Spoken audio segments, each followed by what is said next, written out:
Multimedia, BPM, got it right again. 2021 got it right from the first shot. Let's go. We here. Still count. All right, buddy. All right, my guy. I see you. No, I keep going. I still got some more to count. No, you don't have those like illegal. Have those don't count. Oh yeah, a lot of those don't count. Those definitely don't count. 18. No, a lot of those didn't count. You want me to just count the Nick Saban ones? Then? Yeah, those ones. One, two, three. 6 is still more than like everybody else. It is. It is. It's a good number. Yeah. It's a good number. You have to add the fake up. Roll Tide. You ain't gotta fluff it. You know what I'm saying? You gotta add a little fluff to it. That's right. What you got? You feel me? I'll be hating. We are here, a room full of people who are all not banned from Twitter.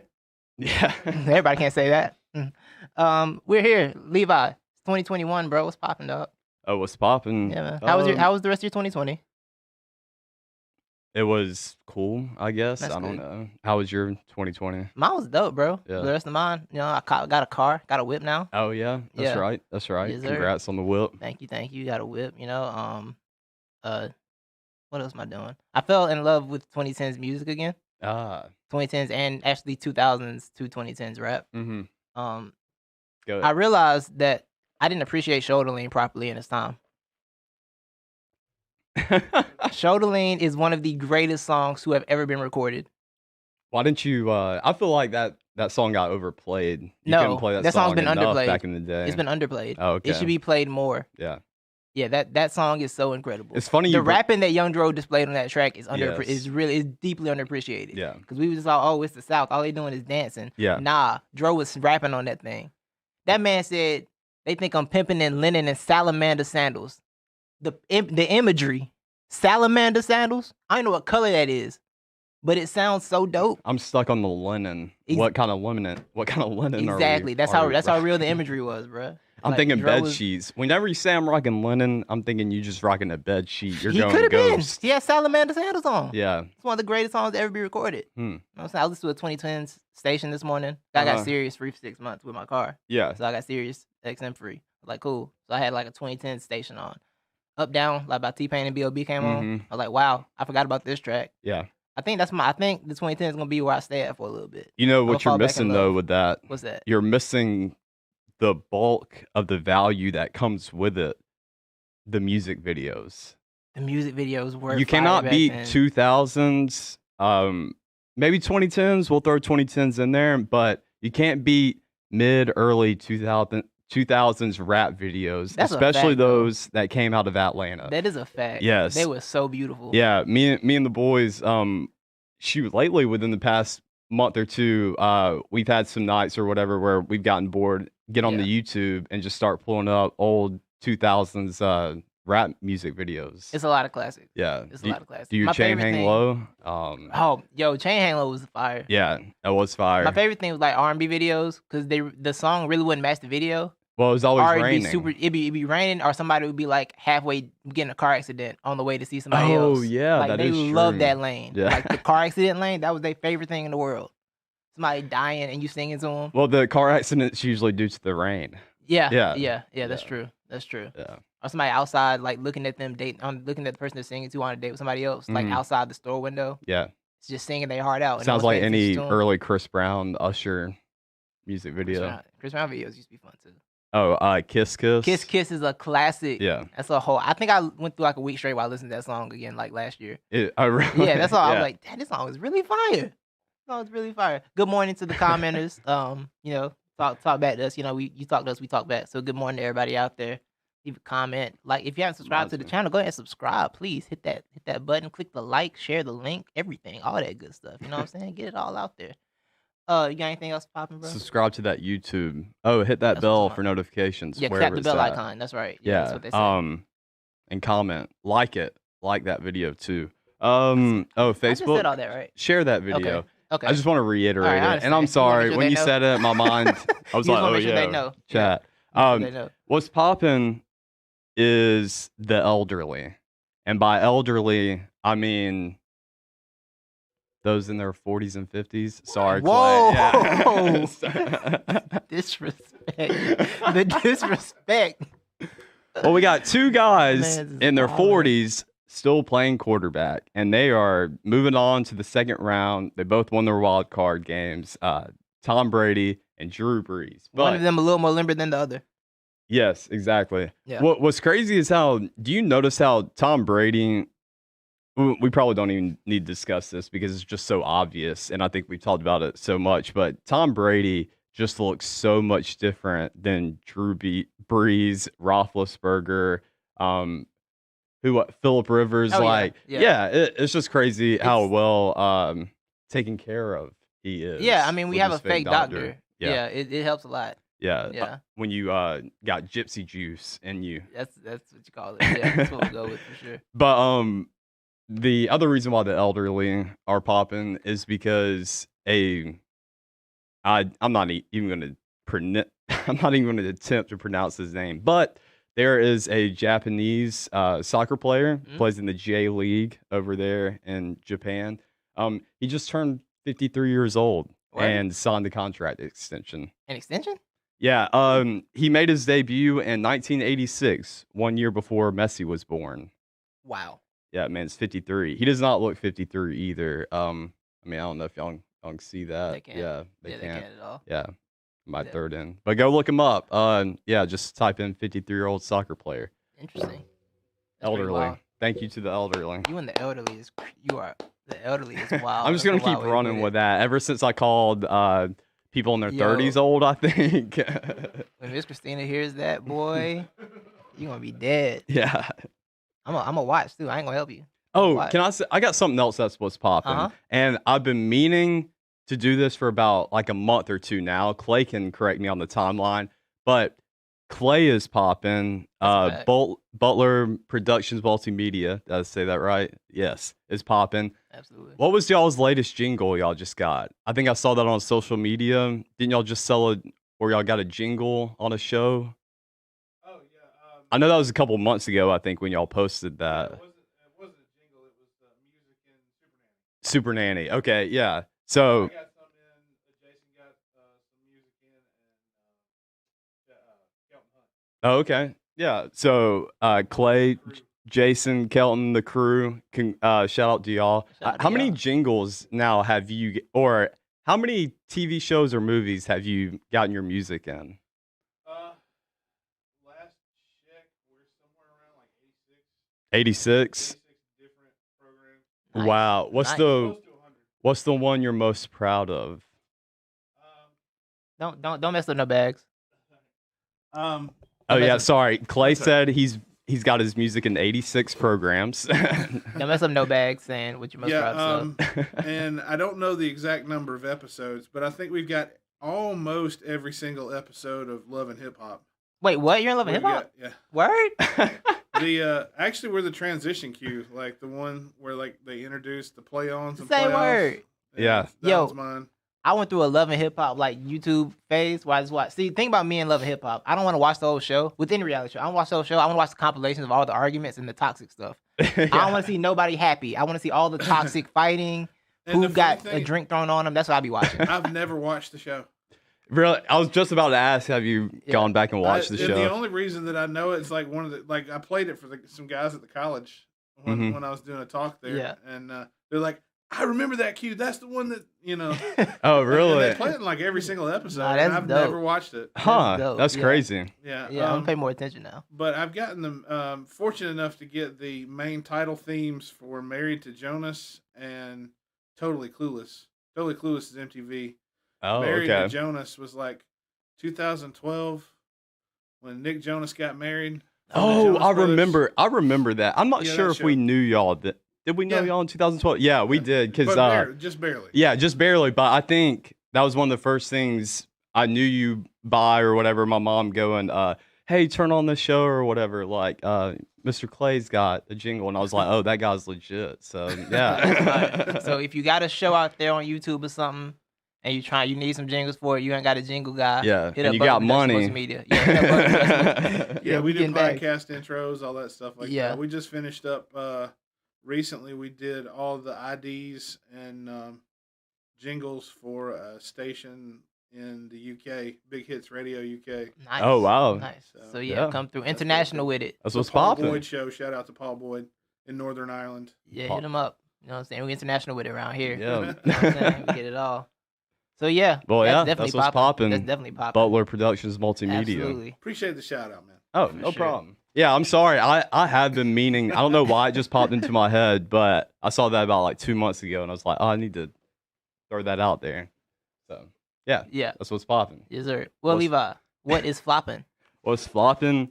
2 things. Mm-hmm. Number one, Adam Gase. So we haven't really discussed this. It's been a while. Yeah. Adam Gase is finally gone from the Jets. Yes. Bye-bye. They secured the tank. Well, semi-secured the tank. Yes. Which is what they were doing all along. Or I don't know. Everybody was like, hey, why aren't we firing Adam Gase? Why isn't he on the hot seat? He was like, no, let the man finish the mission first. And then send him on his way. He did. They're out there like the old Kobe thing. Job's not done. Yeah. Job's not done. Exactly. So, but he's flopping for that reason. But another reason why he's flopping is because I don't know why this man is even being considered by Nick Saban to take over the offense next year once Sark leaves. I don't know why he's even allowed to look at Nick Saban with those crazy eyes. I bet Nick Saban just tells Adam Gase whenever he talks to him, he's like, hey, man, just look at the table. Don't look at me. Nick probably doesn't like that. But, yeah, so that's one thing that's flopping. And my second thing that's flopping is I know a lot's been going on lately, and the world seems to be in a turmoil, and the future seems very dark. And, Titus, I'm here to tell everyone it is. And do you want to know why? Why, Levi? Mitch Trubisky got voted as the MVP, the Nickelodeon Nick's most valuable player. It will be the one and only award he has. But if the generation of kids right now, if they can't tell, I mean, if they're sitting there and they're watching the football game, they're like, yeah, Mitch Trubisky deserves this award by a landslide. I heard the kid that announced it called him Mick Trubisky. Yeah, exactly. So, everybody, if you're out there with a whole doom and gloom, despair mentality, keep it. Okay. Mm-hmm. It's not looking bright from here. When I saw that, I was like, yeah, we're screwed. Well, I mean, we got kids out here voting for Mitch Trubisky. Yeah. Well, I mean, you had a whole people in your army tell me that Drew Brees was better than Aaron Rodgers last year. Wait, that was my people? Yeah, it was your people. Oh, I did run with that, didn't I? Yeah. Yeah. I thought about that the other week, and I got mad again. I'm like, they really sold me that. They really tried to tell me Drew Brees is better than Aaron Rodgers. I feel like out of everything we've talked about, that's like the one thing that you really hold on to or have held on to. I had forgotten about it. Now I just remembered it. I said, I got to bring that up somehow. And he finally gave me the opportunity to bring it right back to reality. Yeah.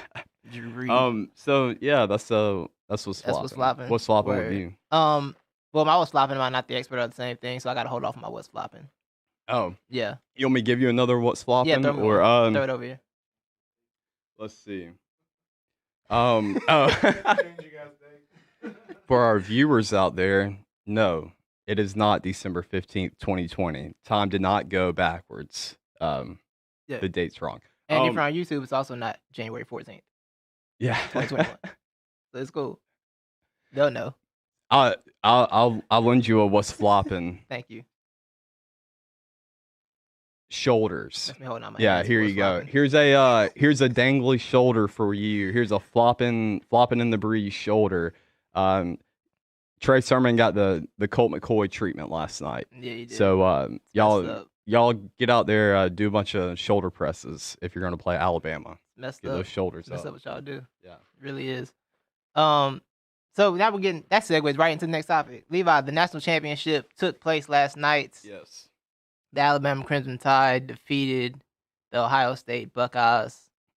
Roll Tide. And so the way I watched this game last night, Levi, was I took my little nap, you know what I'm saying? Mm-hmm.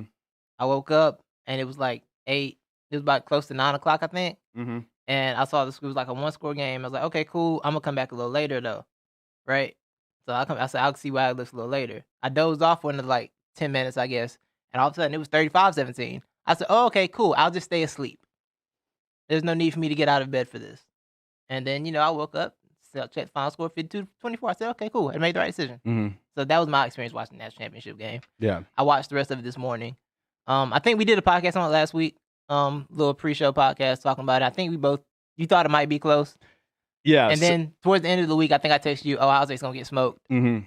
because Ryan Day said something about how they would have plenty of players available after there was rumors of a COVID situation. I was like, okay, that means they ain't got nobody available. Yeah, and which was true. Yeah, and they went out there and got smoked. Yeah, so right before the game starts, Ohio State finally makes the announcement, hey, we're going to be missing our starting kicker, one of our offensive guards, and 2 of our defensive linemen. And when I saw that update, I was like, yeah, just go ahead, put it in the bag for Alabama. Don't even have to play the game. That was a done deal. Done data. The game and our pod, I'm pretty sure I said Alabama was going to win, but if I was betting, I would take Ohio State. Yeah. Because the spread being -8, -9. Right. And then I gave my little prediction, my last prediction 1 hour before, and that's kind of when I ditched the original take, and I threw out 45-28, I think. Pretty close.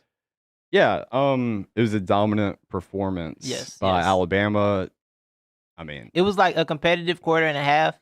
Yeah. And then it was suddenly points. Yeah. Points everywhere. Exactly. Points all over the place. Devontae Smith all over the place. Devontae Smith almost broke every national championship game receiving record. He was 3 yards away. Who had the record? Jamar Chase. I figured with the receiving yards, I know it's Jamar Chase. I don't know what it was with.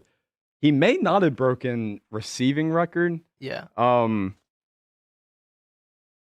Let's see. But I know he broke receptions, and then he was 3 yards away. But my man's had 200 and something yards. In a half. Devontae Smith proved straight up why he was more than deserving to win a Heisman. We should have given the man 2 Heismans. Do what? I said for sure. Oh, yeah. Yeah, he was deserving. No doubt, even though I think Mac Jones is a good quarterback, is he a late first-round pick? I don't know. He has everything. He does have everything. He really does. But Devontae Smith is just so freaking good, especially when the play breaks down. Yeah, because if I'm Mac Jones, my first read is not Devontae Smith. And if that first read is covered, then I already know my second read is open. Right. Because Devontae Smith is that smart, fast, elusive. The fact that Waddle went down and he just started playing every position in the receiving corps. Exactly. Him winning the Heisman was hands down what needed to happen. I mean, I told you on this show when Jalen Waddle got hurt, I backed off a little bit just because, it was really early in the season, but I was like, man, I really don't know how it really can be done once you go up against these elite defenses. Right. And then only having one option really with Devontae Smith, but he's more than enough. Yeah, for sure. So salute him. Enjoy that draft. Hopefully, maybe it'll be in the Eagles jersey. I don't know what we're finna do.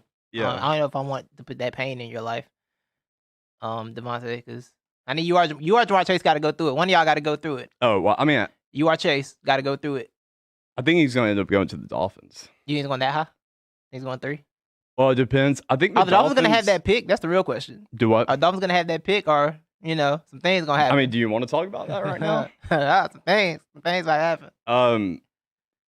We might hit that later. Yeah, well, let's hit that later. But I think a lot of people have Jamar Chase going above Jamar's Devontae Smith. Jamar's the one option. But he's definitely going to be he'll probably be second off the board. He'll probably be second off the board. Because, Jamar's got a little more height on him. A little more height. Physically a little bigger. Yeah, weight and height. Yeah. That's the one downfall for Devontae Smith. That's why he's not the unanimous number 1 pick in the wide receiver category. It's just because of his size. Yeah. But I have a few questions I want to ask you. Talk to me. Do you think a lot of people have dubbed last year's LSU team as the best college football team ever? I do want to get into this, actually. Do you think this team is better? I don't think I don't like to properly evaluate best teams ever until we're years later and we see how many players, how they did in the NFL. How many guys they go to the NFL. Like those graphics when we see a starting lineup and half teams in the NFL. Like that Florida State team was half those guys became all pros. Florida State National Championship team. Yeah. That's when I like to evaluate the best college team ever. When that happens. So I like to hold off on that judgment. Okay. Well, in your opinion, I'm still low-key biased with the 2001 Miami team. The 2001 Miami? Yeah, okay, I guess that insanity. Yeah, I was about to ask you who you would think right now. Yeah. Is that the Clinton Portis? They had 3 different running backs going to the draft. Guys who didn't even start. Yeah, Clinton Portis, Frank Gore, somebody else. Yeah. Who's big. That whole team, Jeremy Shockley on that team. Yeah. The team was absolutely loaded. But your point is fair, I guess, to make a even more fair judgment, like you just said, I shouldn't go ahead and pick. But I would say, yes, Alabama's better than this team. But the only reason why I would say Alabama's better than last year's LSU team is because you still can't really convince me if Tua's not hurt, they're not better than that LSU team from last year. They're not, but I hear you. Yeah, I mean, at least you hear me. Here's the Thank running you back for room. hearing me. here's the running back room. Okay. Najee Davenport, Clinton Portis, Willis McGahee, Frank Gore. Oh, my God.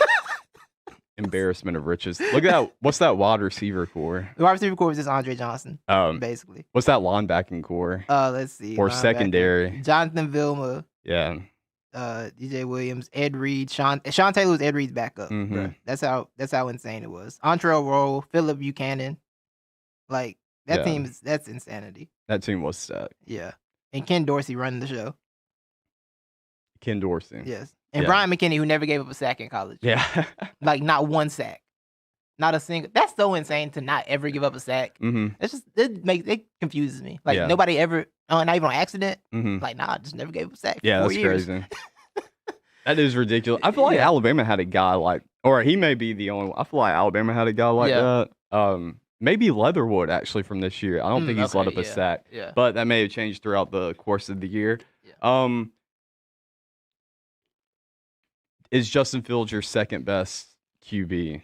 For me personally, yes. But I also haven't seen Trey Lance or Zach Wilson play football. I don't know anything of it. I've seen some clips and they look good, but I haven't watched them. I didn't watch BYU football this year. Yeah, I saw Dakota State, so I don't really want to.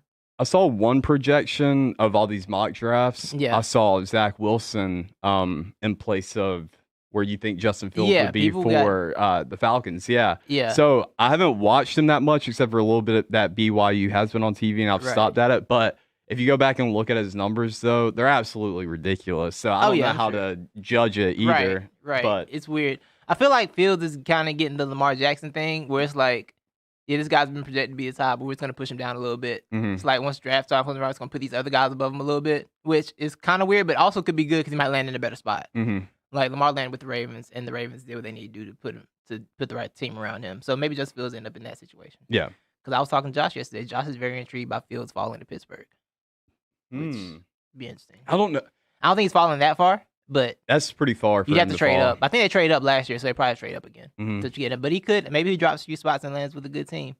You know, lands with the right franchise. Yeah. Justin Fields is so weird to me because I want to say he's good, and I know he is good, but when we're talking about is he going to be lead or something like that, I still don't know. I just don't think he was on one of those. Ohio State's receiving core and running back wasn't loaded like the Alabamas were. Mm-hmm. You know what I'm saying? Like Alabama, kind of like Clemson. I don't think he had a loaded roster like that. Well, I just found good as he was. So I heard earlier this week that I need to look it up, but Ohio State's wide receiver core on paper, like composite wise, I believe it's supposed to be super nice. Apparently they're the number one receiving core, but they're all freshmen. Like they're all freshmen and sophomores, but so they're all these ridiculous 5-star talents. Yeah, but they just need some more experience, I guess. Right, because it didn't look like that. Yeah, like at all. They didn't pop off like kind of like LSU's guys did last year. Alabama's guys did this for the last 2 years. Like it didn't pop like that to me. So yeah, I think Fields gonna be all right. But because when I see him play, I like he seems really patient. He doesn't rush anything. He makes pretty smart decisions, except for that Indiana thing. Mm-hmm. I don't know what he was feeling that day. I think he was trying to get the Heisman too badly. He wanted the Heisman too badly. He started doing random stuff. Yeah. But yeah, I think I like Fields a lot. But he's my number 2 only because I haven't seen the other guys play. So, but yeah. Well, I got 2 final questions before we move on. One, it's a short one, easy one. Is Nick Saban the GOAT? Yes. Okay. Yes. Thank you. Does anyone doubt that? I don't know. I hope not. I hope not. Yeah. I'm sure it's still like a Bear Bryant guy somewhere, but it's like, he surpassed Bear Bryant a few years ago. He really in my opinion. He really did. I agree. Winning most championships in this specific era is a bit insane. And doing it with how many different offensive coordinators, how many different defensive coordinators, it's ridiculous. Like the consistency they've been able to sustain at that program as all these pieces just move in and out every single year. It's amazing. And constantly having people who think they have a read on your program get jobs at other places within the same conference. Exactly. Saban's the best. Yeah, Saban's definitely the go. I still got my money on Lane Kiffin being the one to get it. Bro, if anybody's not that close this year, bro, it's gonna happen. That team was trash too. Yeah, that team was so good, so bad. Exactly, bro. And we're not gonna be that hot next year. I mean, we're losing a lot of our guys. Well, y'all are favorites again next year. Alabama's favorites again next year, apparently. Are we? Yeah, I saw the Vegas I thought odds. Georgia was. Nah, the sportsbook odds came out. Alabama's favored. I feel like they always do that though. Yeah. Like the very next year, they just go ahead and throw the. It's a safe bet. Yeah, I think all the playoffs. I think Oklahoma. I think it was Alabama, Clemson, and Ohio State were all like 4-1. Ohio State and Clemson were 4-1 for next year. I'm not sure if Chris has done it yet. But he's put some money already on JT Daniels for the Heisman next year. Imagine having your faith in Georgia football to do anything right. Hey, imagine what that buyout's going to be, though, if he wins that. Really nice. Getting that early in. But sure. I'm really thinking about giving him some money to put on Georgia for me next year. Entertainment purposes only? Yeah, for entertainment purposes. Only. For sure. But last one. Do you think Devontae Smith is the best wide receiver to come? I mean, I know you haven't judged NFL yet. To come through Alabama? Yeah.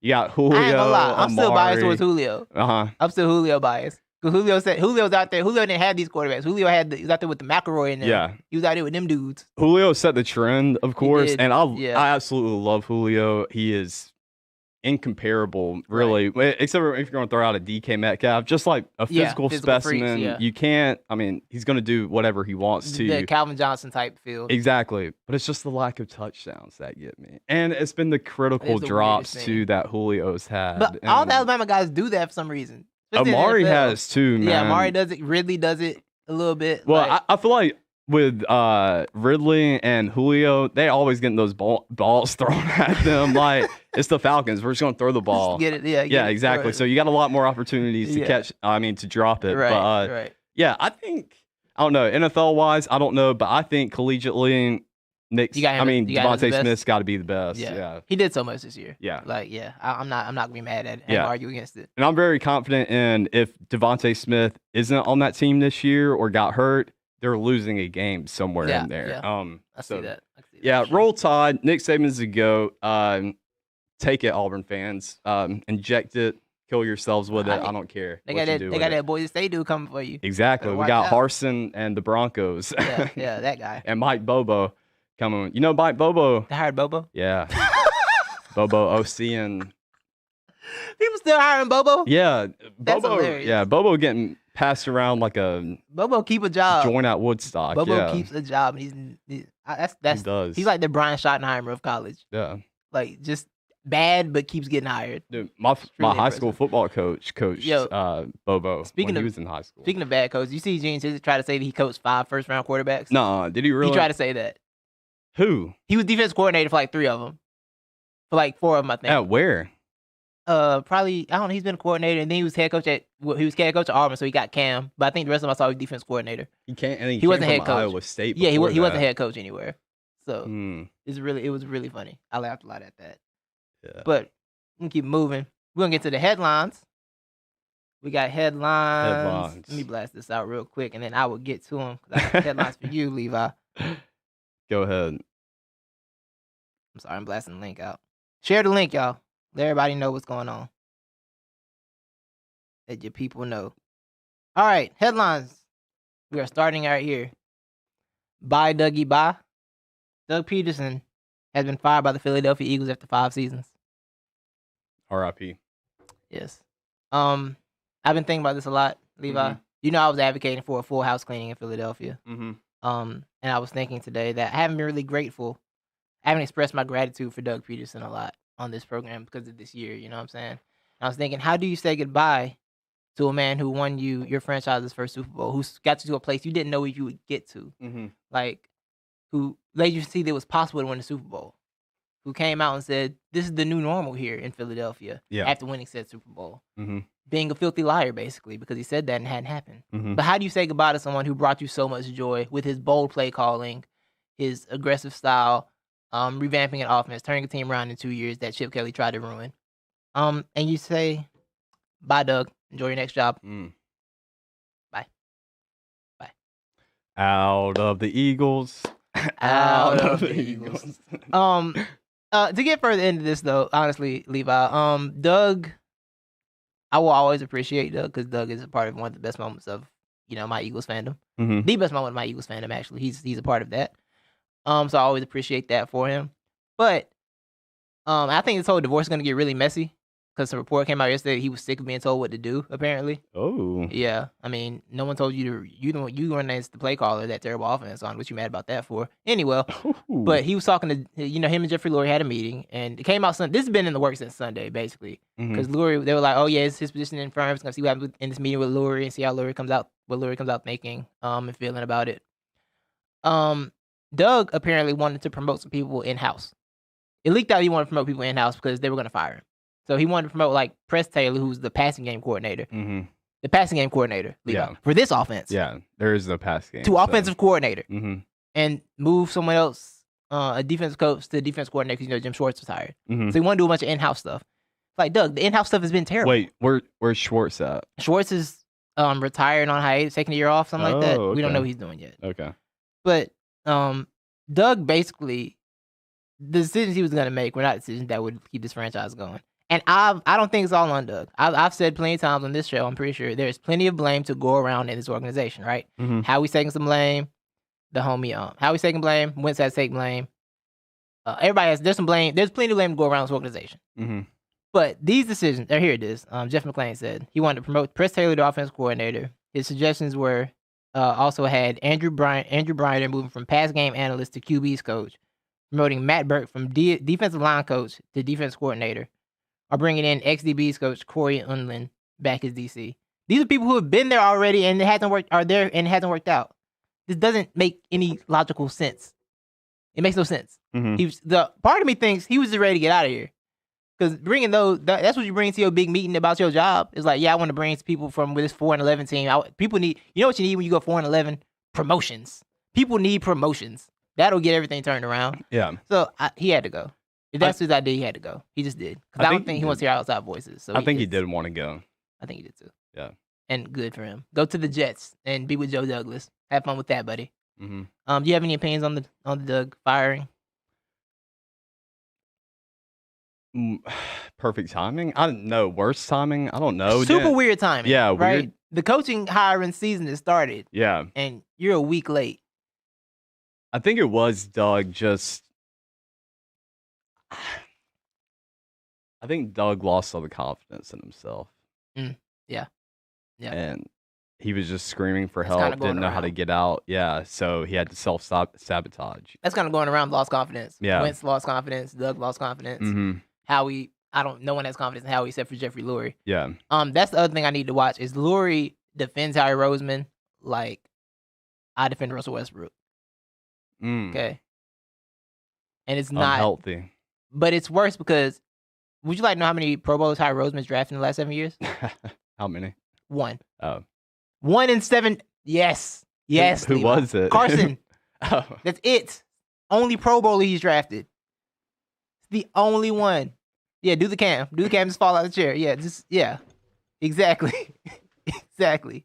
1 Pro Bowler in 7 drafts, dog. That dude sucks. He does.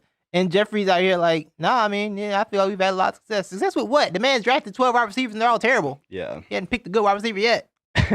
Not one. Like, I don't get it. We are 70. Okay. Howie Roseman's greatest hits, all right? 1 Pro Bowler drafted. We are $70 million over the cap this year. 70. 70. And a bunch of zeros behind it.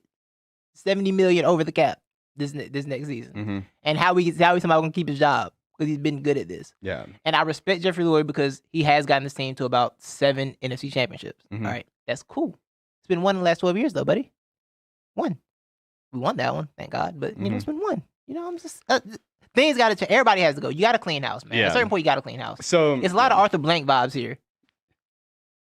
Thank you. That's where I was going to go. I was going to say, hey, looks like we're in the same boat, bro. When we just on 2 different sides of it, and we thinking we on different boats, but we're really just on the same boat. The bird boat. Yeah, exactly. Yeah. So while we're on this boat of bird sadness, I'm in the same Same state, man. Get rid of everybody, which means I love you, Raheem Morris. I think you've got a great future ahead of you in the NFL, just not with the Falcons. Along with everybody else on that staff, get rid of them. That's what we got to do. Clean house. Yeah. Clean house. Y'all got a Super Bowl out of it. We got an appearance and a little bit of a taste of it. Didn't actually get the Super Bowl, though. But, yeah, after a Super Bowl, you pretty much need to clean house. Unless you're Bill Belichick or Andy Reid with a dynasty in Kansas City. Right. Clean house. Yeah. That's pretty much, that's what's got to take place. It's got to start over. And Jeffrey kind of even alluded that yesterday where he said we're going to be in he said we've made a lot of short-term moves to the short term, but now we're going to be in a transition period. Yeah. So we're going to be terrible next year. So I accepted that because he knows we're going to be terrible next year. So yeah, but a transition period don't mean we trying to contend. That means you're trying to, figure out where some things are going to end up. How many more years does Carson have? His contract hits next year, but after that, it goes down. Okay. Like his dead cap is at his highest next year, but the year after that, he's barely having any guaranteed money, I think. Mm-hmm. So this is going to be the weirdest year, which makes him untradeable. Yeah. But the report is now, because with Peterson gone, Carson is more likely to not want to be traded. So I don't know what happened there.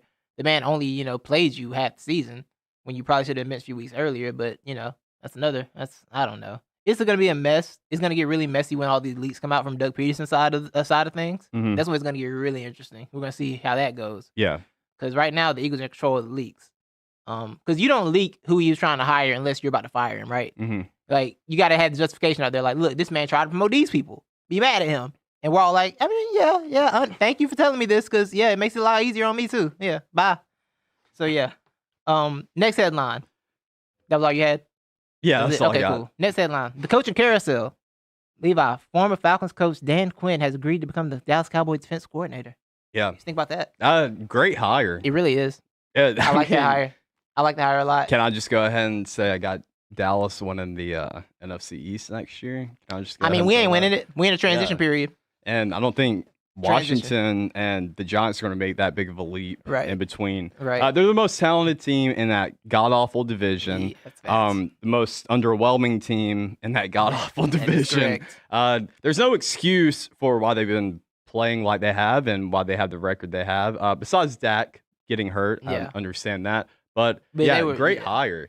It is a good great hire. And I think defense is where they're lacking the most. For sure. Because Dak was putting up points and yards. They were still losing because they couldn't stop anybody. Mm-hmm. So, I like the hire, too. I like the hire. And once again, I like to point out that while the Cowboys are going to get guys like Dan Quinn, Doug Peterson was trying to promote people in-house. Yeah. Okay. Jerry Jones ain't afraid to spend that money, man. He is not afraid to spend that bread at all. So I think that's all we got for that. Good hire by Dallas. Hate to say it. But Mike McCarthy's still head coach, so they'll find a way to not do what they should do. Mm-hmm. Next headline. Texas is back, part 3. The saga continues. Steve Sarkisian has been hired as the Texas football head coach. Yes. You're going to bring the Texas Longhorns. What week will the Texas Longhorns be back next year? And how long will it last this time? Well, let's think, man. We got to give Sark like 3 years to get all his players in from recruitment. I'm just like, this Sarkisian hire for me didn't track at all. Because I'm like, it's cool, but they're like, look how good he's doing. I'm like, all you have to do with the Alabama offense is look at what Lane Kiffin did and say, oh, let me take some of this and put my spin on it and not mess it up. You have all the talent in the world. You ain't getting that at Texas anymore. I don't know how this is going to work for them, but I think Sark, he's the best. He was the best open candidate out there, I think. Fair. If you were going to just if you're stay go within to the college recycle football. market. Yeah, exactly. Yeah. If you're going to stay within college football, Sark's the best one on the market. So it all made sense to me. Are they going to get the results they want? I don't know. When it comes to championships and victories and like that. But I'll tell you what they do want that they will get is nostalgia. They're going to get nostalgia. They're going to get some of those Vince Young, flashy, back when the offense could put up however many points they wanted to. So that's what they really want down there in Austin. So he's going to give them that. I think the pipelines, like the recruiting too, that Sark has, and being able to go outside of the state of Texas, even though you're fine if you just invest in the state of Texas. Right? Yeah. Right. But now you can go out to California, some of these other places. So I mean, he's going to bring Texas back to relevancy as in a consistent Big 12 champion contender, but I don't know. Playoffs, winning a national championship, I'm not that convinced. I'm with you on that. I think Texas might need to reevaluate their expectations. Like I do think Tom Herman had to go because apparently there's a report that actual guys on campus were doing negative recruiting. Some people, hey, don't come here. Oh, really? Yeah. So it was that once they have time for you to go, dog, you out of here. Wasn't Tom Herman the one that put like a bunch of weird like rules or like curfews or stuff like that? I think it was a Florida State guy. Okay. I think. Yeah, but maybe. Yeah. I think, but I don't remember about that. But I know the guys were saying don't come here. So you lose once that happens in college. It's time for you to go, dog. Yeah. Like once that starts leaking out, it's time for you to go. So it is. I don't know. The higher I think, but yeah, I was saying Texas and their expectations. I don't think they're the national power they like to think they are. Mm-hmm. You know what I'm saying? I just don't know if they're gonna get back to that. It's gonna take Same a lot. thing because I don't think USC is ever getting back to that either. No, because USC is so hell bent on just sticking to what they did, like this USC tradition. It's like they ain't it no more. And with these programs, the reason why they pretty much run themselves dry or run themselves into all these probations, suspensions, whatever that has hindered, their progress of getting anywhere is these old heads and these huge boosters. Alumni that have so much control over the program, they got too many decision makers out there. And so I know that's been a problem for Texas since ever. And that's with the whole athletic department. And Texas is probably the richest university, I know when it comes to sports, but probably, exactly. So look, I get it. There's a lot of expectation and there's a lot of reason why there's expectations. It's blue blood. A lot of success has come through there, but you got too many. Look, just give your program over to a Nick Saban type. I mean, I know they're hard to find. That's easy. Go get a Nick Saban. Yeah, exactly. But let him be head coach. Yeah, but they're not going to find success for the same reasons why all these other schools, like we've talked about Auburn before. We know Auburn has had those old heads running their program. So that's what's getting in the way. You're letting too many outside influences make your decisions for you. So tell them to get out and let you do your job. And tell them to go sit on a beach somewhere. Facts that. 2 headlines left. Revenge of the COVID. You like that name? Yeah. After the bubble success for the 2020 playoffs, the NBA faces multiple postponements and depleted rosters thanks to positive COVID tests and contact tracing. Yeah. So Levi, the NBA made a business decision and said, look, a lot of bread we're going to lose if we don't come back. Mm-hmm. We got to do what we got to do. And I respect because both sides agree to it. Mm-hmm. You know what I'm saying? We're not like anybody. It's professionals, grown men. Yeah. Everybody wanted to get the money. I get it. But now, whew. Yeah. Whew. And I think part of it is them being super safe with the contact tracing. I do get that. Mm-hmm. So they're trying to make sure guys are good. Yeah. But Levi? Yeah. They did not have a proper plan for this. I think they should have expanded the rosters a little bit so you could have more guys. Because this regular roster. So they didn't expand the roster? They expanded a couple spots, but I know someone they should have had the G League guys be able to be called up. Yeah. Which would have made sense. Because having them somewhere, call them up when you need bodies. Because we had 3 postponements. The Heat Celtics game Sunday night got postponed. Yeah. Last night the Pelicans Mavericks game was postponed. Tonight the Celtics Bulls game was postponed again. And while all this happened, Saturday or Friday they made the Philadelphia 76ers go out there with 8 people. Well, I was about to say, I think last night yesterday the Hawks beat the 76ers with 8 people. Or was that Saturday? No, Sunday, it was last night. Yeah. Oh, okay. Embiid was there. Simmons and Harris were both out. Okay. So. I don't know. Okay, it kind of confuses me, just because I don't know. I mean, I don't want to say anything. I'm kind of just thinking right now. I know mainly it's been contract tracing. I don't know how many of these guys are all positives. Yeah, have actually gotten positive. I think I saw the Mavs had a few. Okay, but I think it was staff and player. I don't think it was just players. I think it was a little bit of everybody. I mean, I don't know what to think about this because I think it's smart to just do the contact tracing part. Although some of it seems a little, it seems a little excessive. Because I want to say Tatum or somebody had to sit out because they hugged the player that tested positive after the game. Okay. So they're okay, you got to sit out. Which I respect how safe they're being. But at the same time, if you're going to be that safe, you need that safeguards in place to hey, this is happening, but we got rosters. We got expanded rosters. Exactly. This looks like a cluster right now. And the NBA did very well with the bubble. Like the bubble, they made that work and they did a very good job with that. But it's looking kind of crazy right now. So they gotta get on top of it. Are they still going? See, this is what I was really wondering. I don't know if they're putting it down anywhere. And I know with medicine, doctors aren't even sure because you've had some of those weird cases pop up of people testing positive again once they've already gotten it. So I don't know. Like, I'm interested to know if they're even, contract tracing these players who have already had COVID, months ago or whatever. And if they're being, that meticulous with everything. Right. Yeah, I'm curious. Yeah, because with the NBA and teams, it's not that many guys. So you would think it's very close quarters. I would think like half of them have kind of gotten it already. But you can't get it again though, because they got different strains, so you can't catch it. Again. So you can't get it. You can. You can. Okay, so that's what I was really wondering is you can. Different strains. Okay, then that makes total sense. Then that's what I was wondering. I didn't know if they had that. If that was a rule somewhere. If you've tested positive, you got it. Yeah.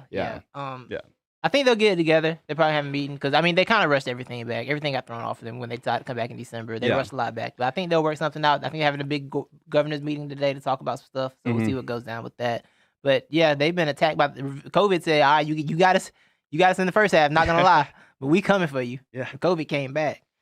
Last headline, and we're gonna move on to Wildcard Weekend. Lost in Brooklyn. Kyrie Irving has been away from the team and will miss his 4th straight game with the Brooklyn Nets tonight. We don't know exactly why Kyrie's not there. It's in personal reasons. I think there was some birthday. There's reports that he was at a birthday party for some family members yesterday, though. Big birthday parties, like big gatherings. Sports, he was there. He did make a post for his father's birthday. So I was thinking on this, and I was like, "Oh, Kyrie being Kyrie." But then Levi, you know what I was reminded of? What? The Last Dance. When the homie Dennis Rodman went to Vegas for 3 days, just came back, and no one knew about it till just this last year, I guess. Kyrie just living his Rodman life. You know what I'm saying? Well, Take who care else? of himself. You know who else has been out? Who that? Wasn't KD? Isn't he KD still played out? last night. No, KD played. Or he was out for 4 games for quarantining purposes. So I can see whenever KD's taking a break, man, or he's not going to be there, I don't expect Kyrie to be there. Yeah, KD played the last night. He had 36 points on Sunday. Balling. Yeah. So he back. So he's back. Yeah. Kyrie is out there doing Kyrie things. Yeah. Straight up, I hope everything's good. I don't know what it is. He probably won't tell us, and we'll get mad if anyone asks questions about it. But hopefully everything's good with that. Yeah. Brooklyn is an experience.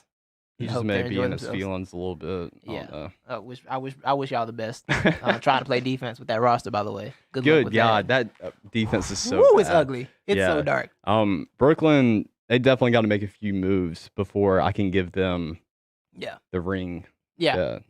Like they can score against anybody for now, but they can also get scored on by anybody. Yeah, exactly. So we'll see what happens with that. The Hawks and the Nets are going through some of the same problems. Yeah, defensive issues. Hawks got a lot going on. Yeah. And Bogdan's out.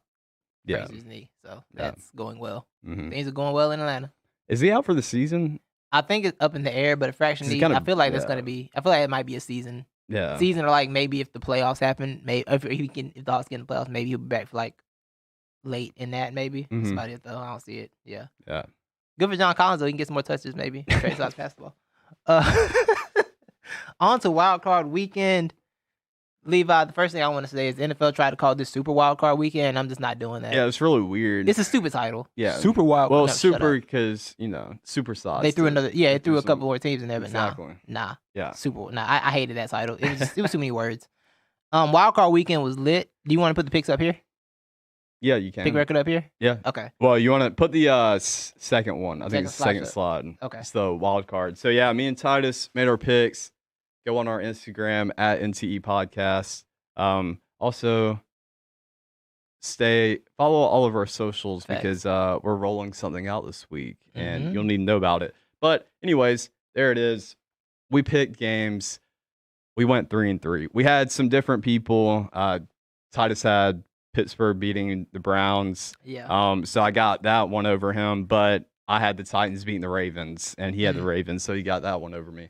So we're tied in last, Wow, we're not off to a good start. Yeah. We're not off to a good start in the playoffs. We're not riding solo, though. We do have one ESPN expert. Dan Graziano's out here with us. Dan Graziano. Cool. He went 3-3 also. And then we got 1, 2, 3, 4, 5, 6. It's like a golf score. Yeah, it is.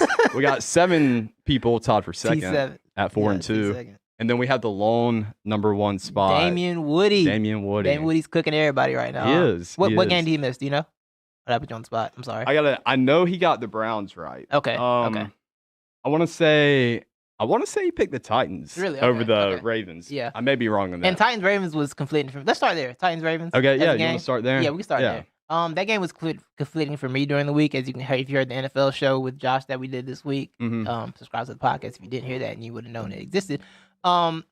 I was confused on that game because I feel like the Titans are just such a weird matchup for them. And I feel like the Ravens fixed a lot of the problems that got them beat last year. So I was kind of worried about them. But and then with 10-0, and I was very worried about them. I picked the Ravens just because I feel like it was time for them to break through, and I wanted them to break through. It was kind of a hard pick. Yeah. But we was down 10-0, Levi. I was terrified. I said, oh my God, it's happening again. But what they did was they actually didn't panic for once they stayed with the offense, got it going. Lamar started doing Lamar things. Lamar still amazes me as an athlete. Like the plays he makes. Yeah. Like that one he broke off for the touchdown. It's like, God, it's just that level of athleticism is so much fun to watch. He's good. Yeah, for sure. I was impressed with them. I was kind of impressed with their way they got it together late in the game. I do see some causes for concern for the Bills game, but I was happy they got that win off. Win. I also loved all the pettiness of the logo stomping. Yeah, I was here for my favorite thing about it was like a minute 50 left and the Titans had 3 timeouts and they were like, "Yeah, game's over." I'm like, y'all kind of early to that though. They did jump on that really early. I love the confidence though. I think they were that confident. They're not scoring on them, but the Titans. It's just weird, man. Like they definitely took a step back this year. Yeah. You can't rely on Derrick Henry to do everything for you. And the Ravens were like, "Yeah, he's not doing it today." Exactly. They was like, "Nah, we'll feel like tackling today." Yeah, he's not doing it. The way to beat the Titans, make them one-dimensional. Even though Ryan Tannehill has played pretty good this year, and he did decently. Yeah. And AJ Brown is a monster. He is. He is a monster. He really is. But that defense, that defense has to improve. And the secondary, really all the way through the Titans, they need to do a lot of work on defense. For sure. I think offensively they're fine. I think you can build on that offense. You can, you can adjust and build on that offense. And I think they had they got a offense. I think their best offensive lineman is it Llewellyn or somebody. They've been down. Llewellyn, yeah. So they'll be back next year. Ravens, I think I think Titans have for the next few years, and like they're in that spot where they will be irritating. Yeah. As long as Derrick Henry can run, they're going to be annoying to play. Exactly. Right. And if things break right, like last year, they can get to AFC Championship. Maybe they can get through with the team with the way they're situated right now. Yeah. Like if things break right, they're a team that can make something happen for sure. What do you think about the decision to punt on 4th and 2 by Vrabel?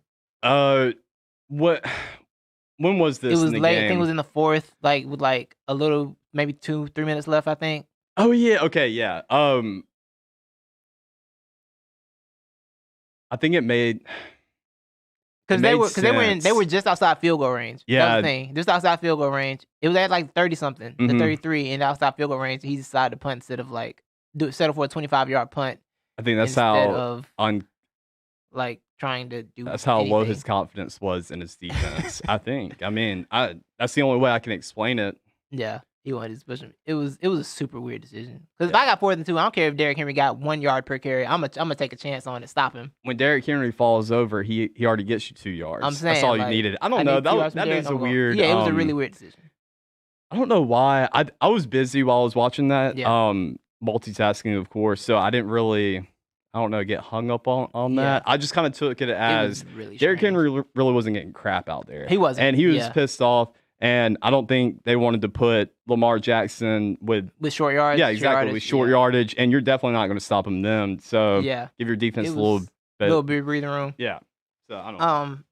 I think I had something I was going to say about it. Oh, I want to give a shout out to ESPN, by the way, because they did a different type of broadcast for this, where they had ESPN Plus broadcast, which had the NFL Live crew, Dan Orlovsky, Marcus Spears, and Mina Kimes on it, and they were basically watching the game, doing a broadcast of the game, as opposed to the ESPN broadcast on television, and it was super in depth. Like they were really breaking down the plays in a way that the TV broadcast wasn't doing. Like breaking down decisions, going through the numbers, the possibilities of it. It was really dope to watch. Like I like watching smart football like that. Yeah. It was super fun. So I want ESPN to get more playoff games so they can do that more because I really enjoyed that. They should bring that back. Also, me and the Commons' face when the Titans punted was one of the funniest things. You've probably seen the meme. You've probably seen the meme on Twitter. Yeah, I have. Yeah, that was hilarious. What game you want to go to next? Shoot. What was? I don't know.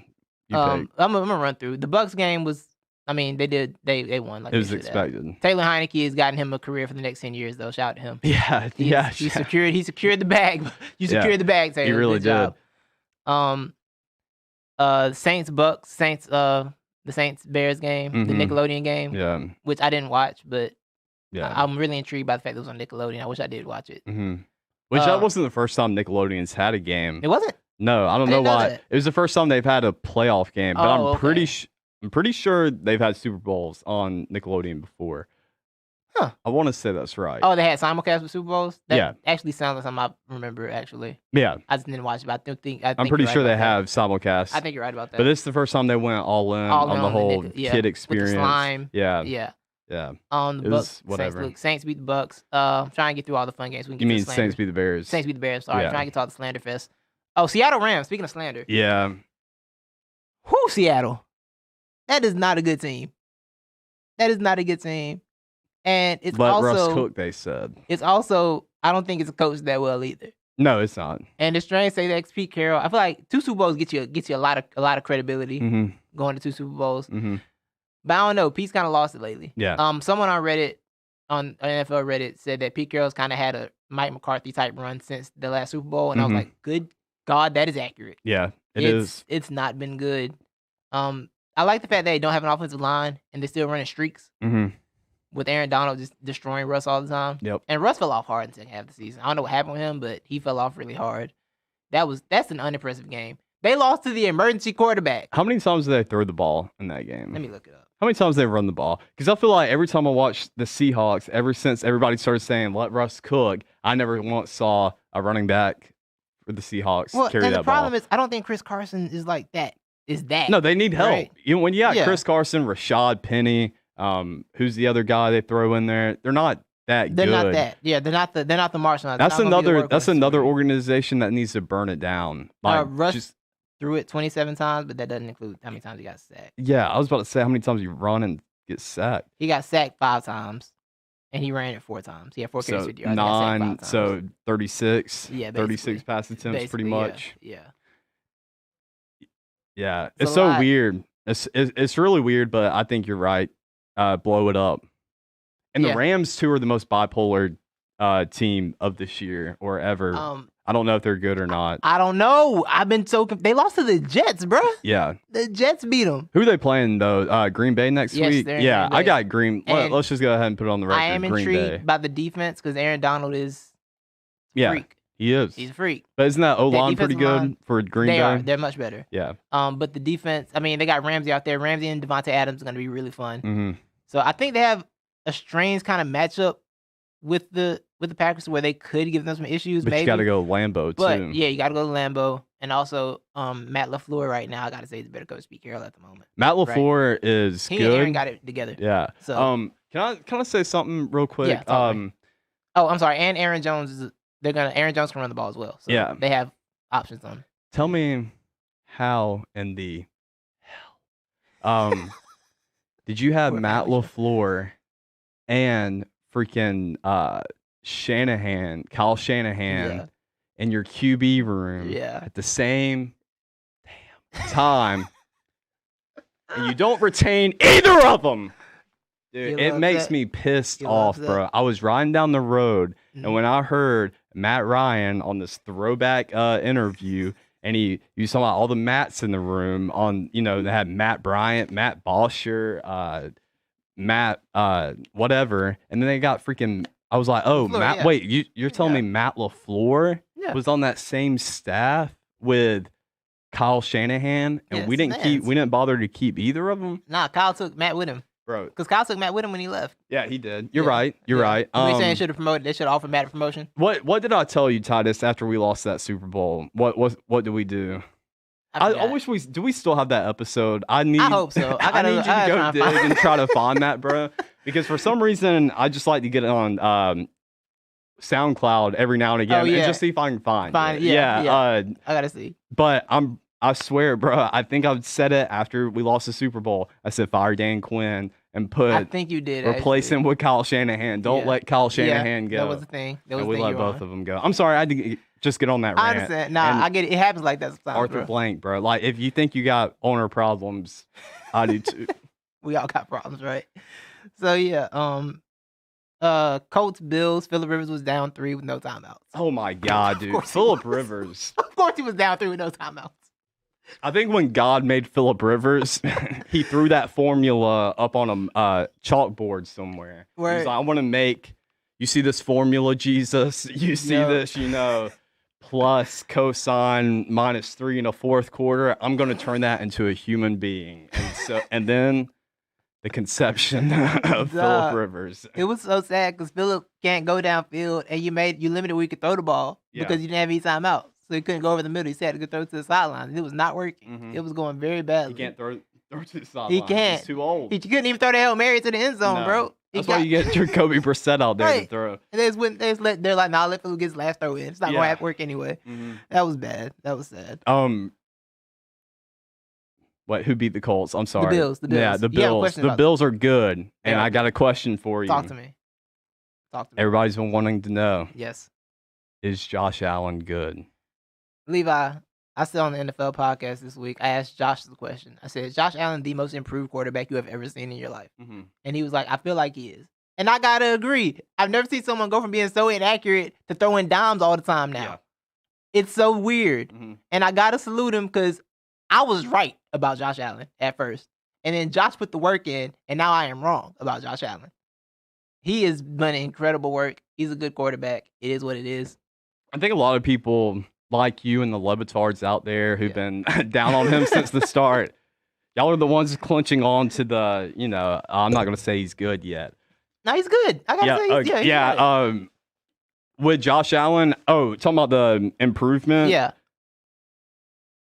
Before Josh Allen, I would have said Lamar Jackson because the way he was able to improve from the year before his MVP year till after, like his accuracy, in my opinion, and his decision making was just so much better. Yeah. So that's who would have been my answer until now. Seeing Josh Allen. Yeah. The decision making is what surprises me because he was so quick to take off and run. And in my opinion, when you have one of those guys, it takes a while to break him out of that. Like, hey, quit running. I feel like for some reason he didn't know he was fast for a long time, and then one day, for whatever reason, he just didn't know he could do it. Like, bro, you big. Just don't take off. So it's Forrest Gump. Once Forrest Gump figured out he could run, and knocked off those braces, he didn't stop running. Yeah. Exactly. Yeah. So I wonder why Josh Allen didn't run a lot.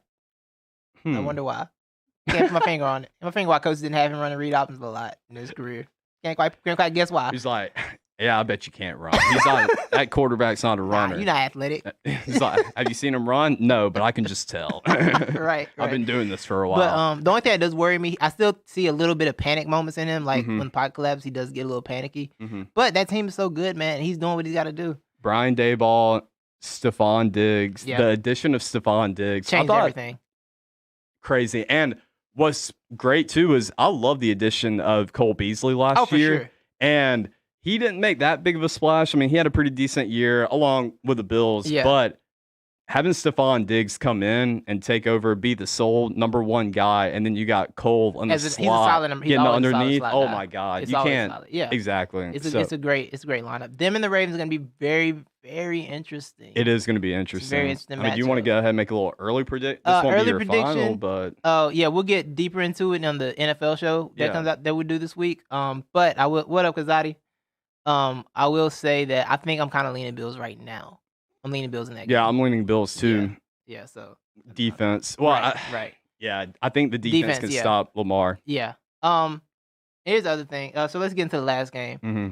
The Steelers lost to the all COVID team who didn't have whose coach was in a basement quarantining from his family with the TV that was 45 seconds behind, and he didn't know the score. Did you hear that? Did you see that part? Mm-mm. My man was 45. He says he was 45 seconds behind, so he knew a big play happened because his kids were screaming when the fumble happened at the beginning of the game. He heard them screaming, but he hadn't seen it yet.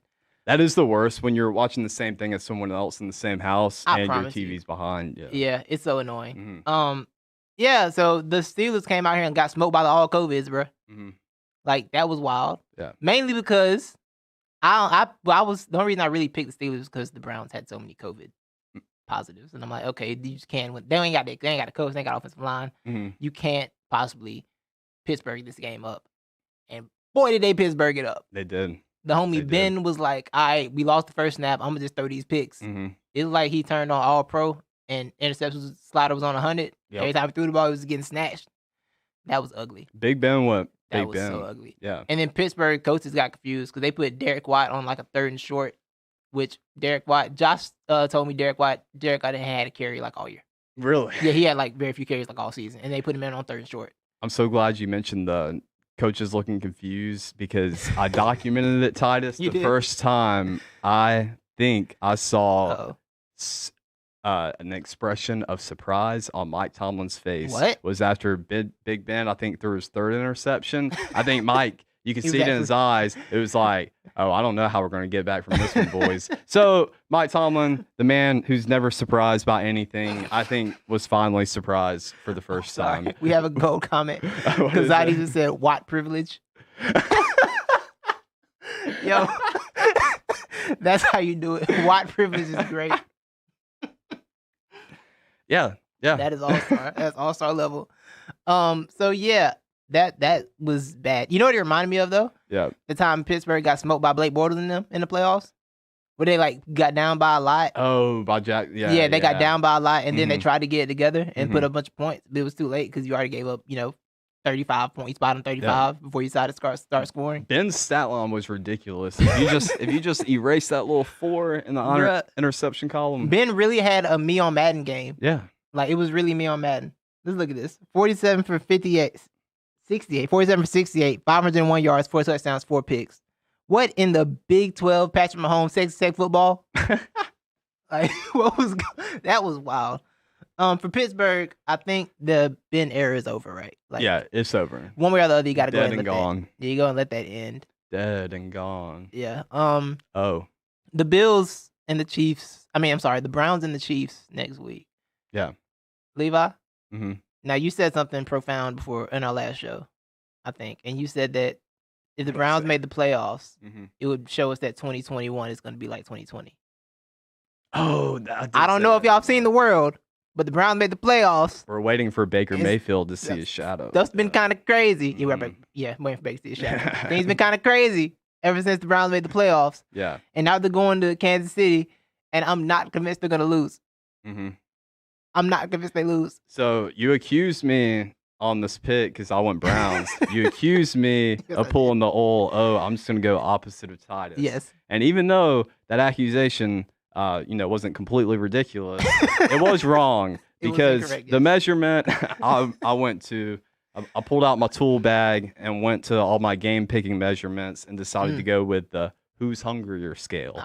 And the Browns were much hungrier. And I think they're the hungriest team in this whole playoffs we all know why. I mean, it makes perfect they want to sense. stop the haters. Exactly. All the haters. But do you know who the hungriest man in that playoff is right now out of all those teams? Who that? He's on the Browns. Myles Garrett? He's the second hungriest, actually. They got the top 2 hungriest guys. Is it Baker? No. Nick Chubb? No. I'm out of guesses.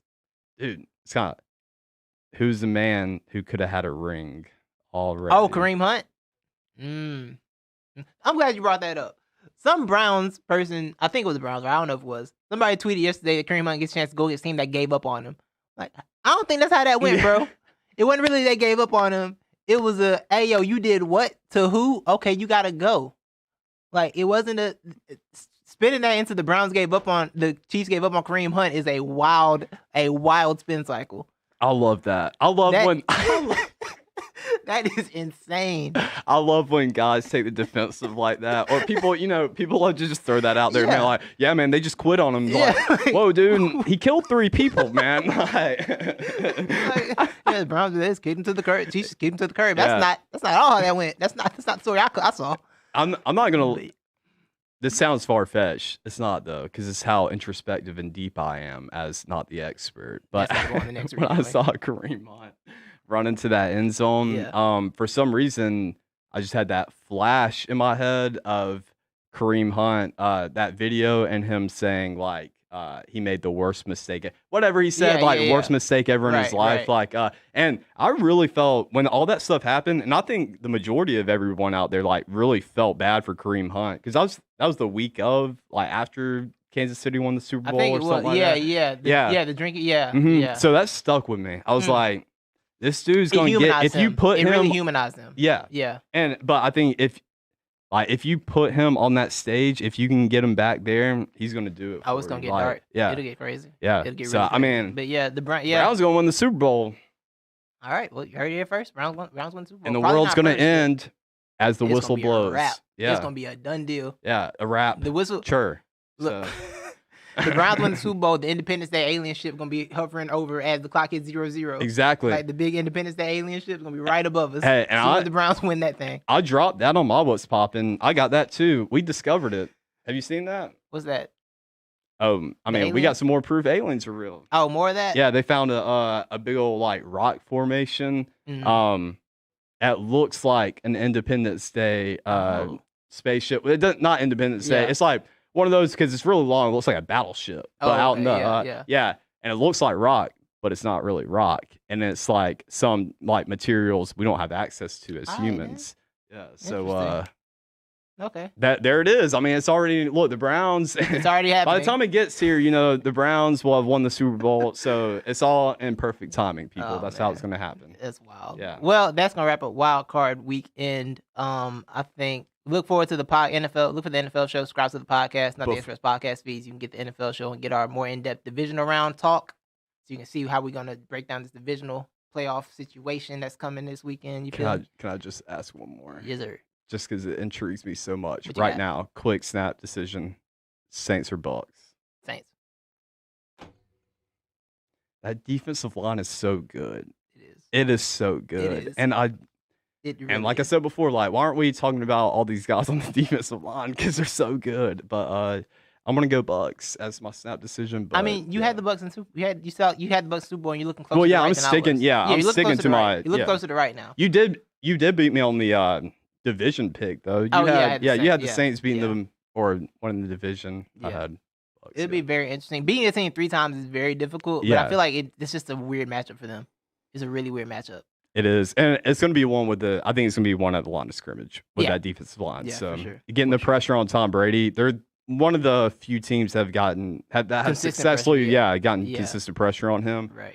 Because that OL is good, but the Saints D-line is just monstrous. Yeah, the whole defense is really good. It is. It's really solid. They've been carrying a lot of. Well, they've been carrying a lot of bum quarterbacks around this year. Bro, they like a couple bums. They tax themselves like out of. They have to win this, bro. It's over with. Yeah, exactly. Like they got so much dead money and they're so in debt. It's crazy. They out here living the what was that movie? What was that Adam Sandler movie that came out the other year? We was gambling.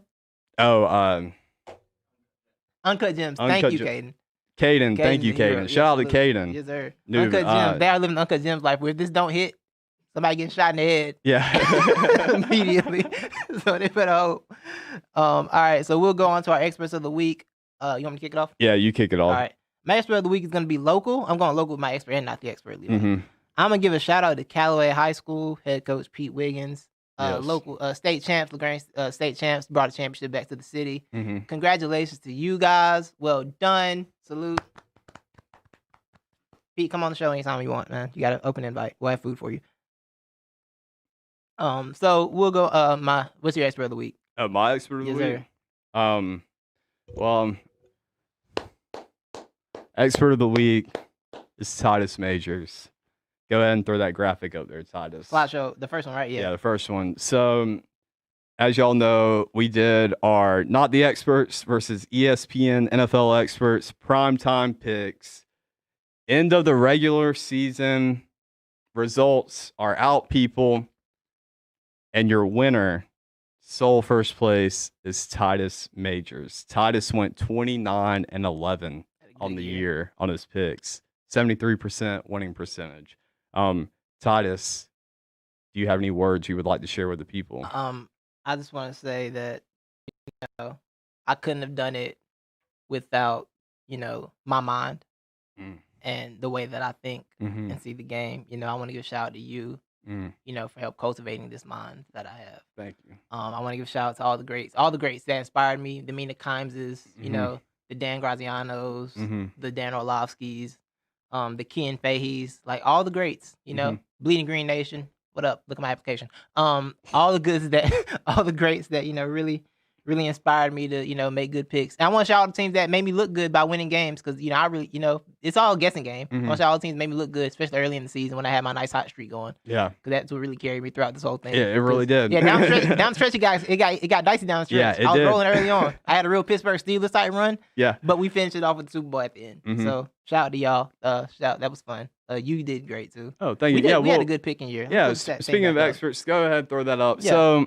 you were solely, the top four are all sole people. Yeah, it's just one person. So Titus, you got number one. Then right behind you at 28-12 is Matt Bowen, the guy we've been battling all year, who's pretty much been at the top all year. Bowen's been smoking stuff. Yeah, he has. Bowen's been smoking stuff.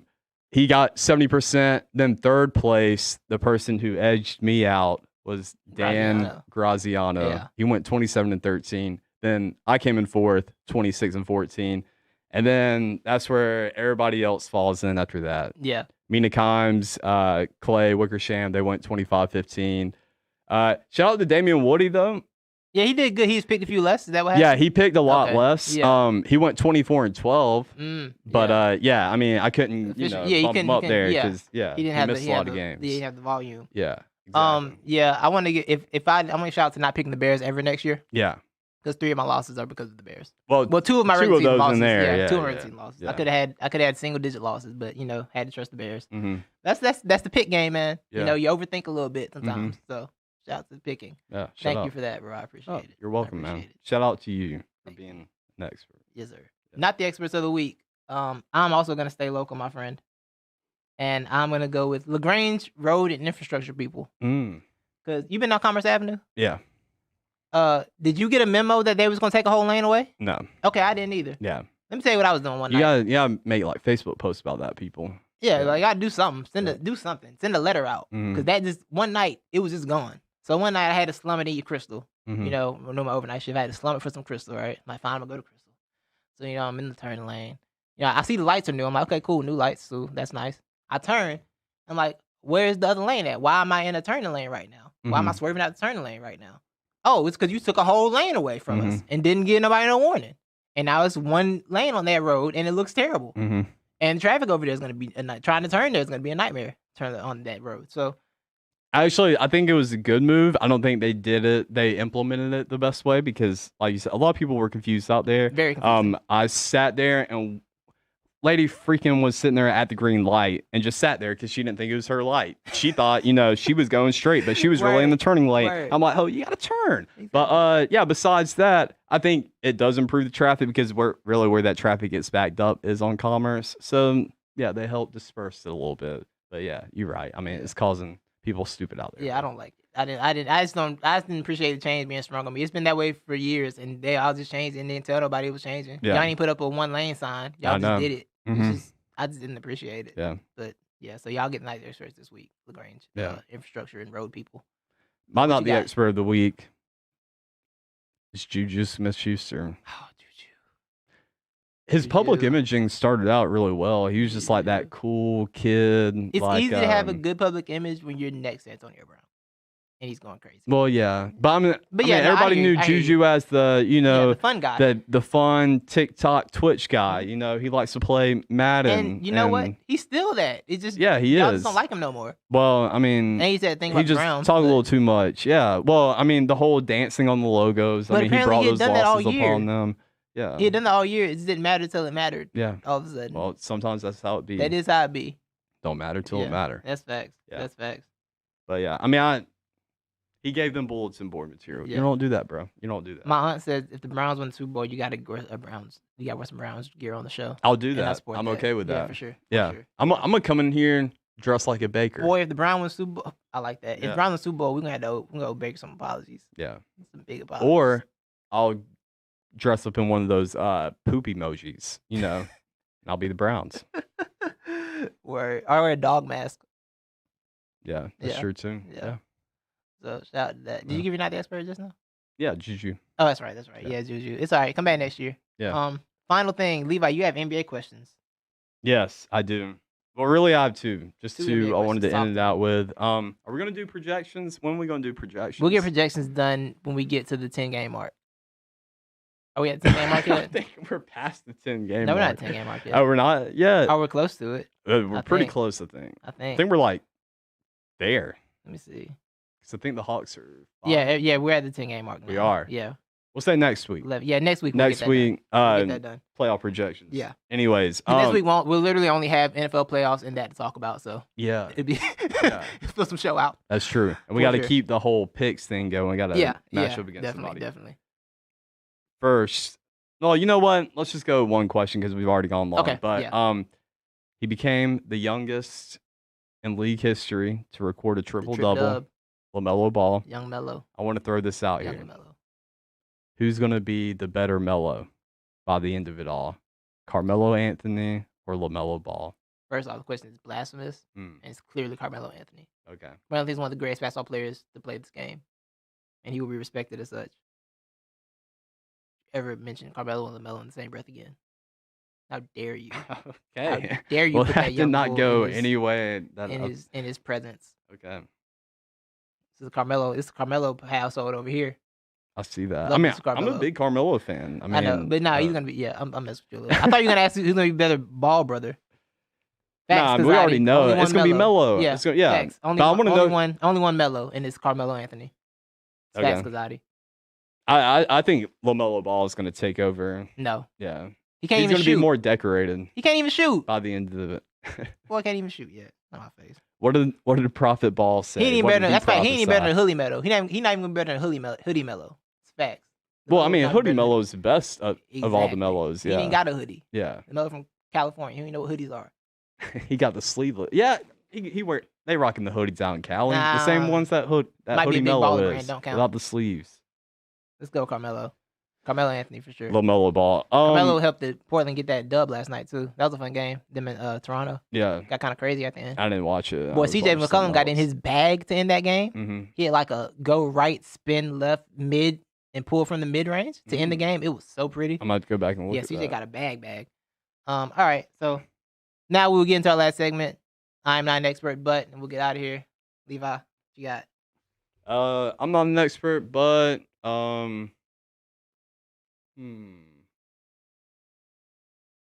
well, I guess I should. I'll go ahead and make this clear because I was talking to like some people or whatever, or like really some of my friends, and we were going back and forth about like some of the stuff like that's gone on the past week. So I guess I should make it clear.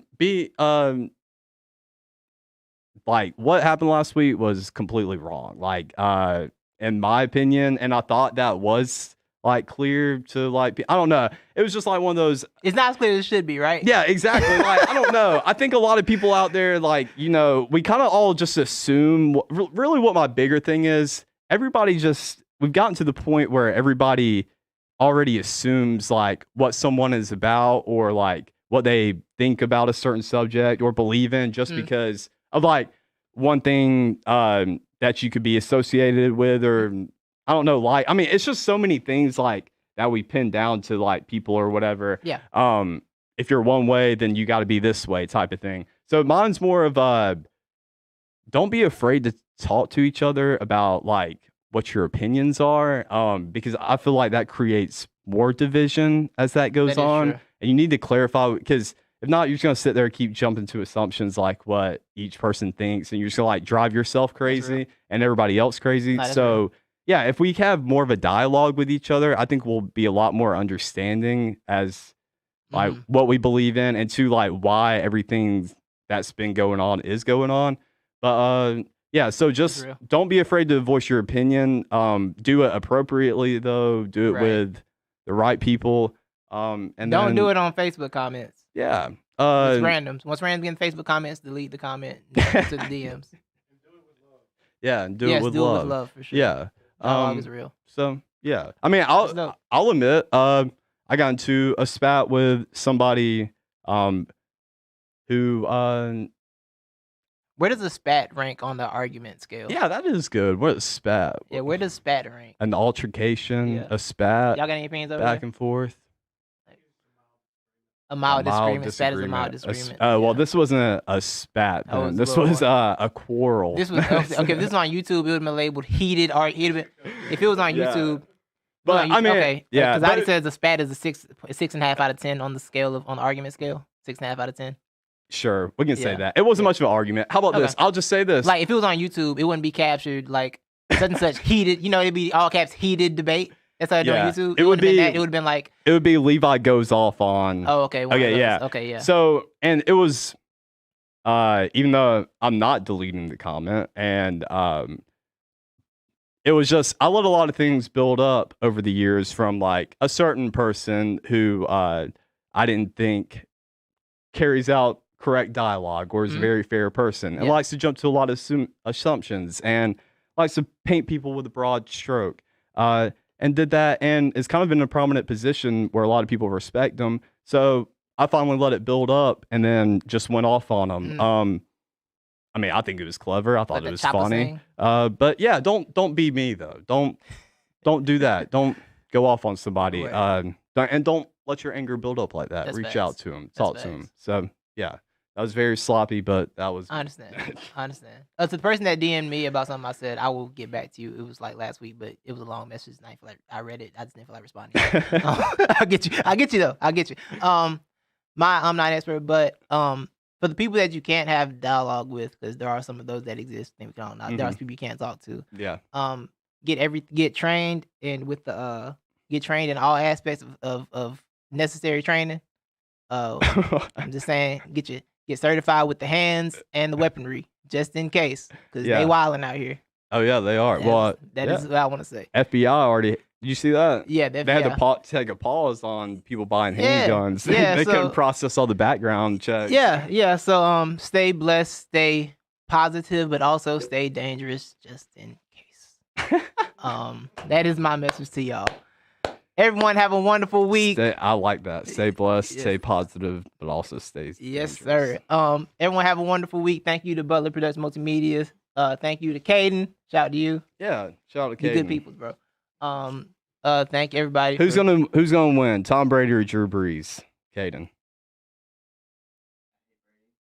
I like Caden. I like him. I like him a lot. He hates Brady. Yeah, anti-Brady train over here. Boo. I like it a lot. So, thank you, everybody. Follow the podcast, Not the Experts Podcast. We will have content dropping this week. And like Levi said, we'll have announcements this week. Follow us on all the socials because we got stuff rolling out this week.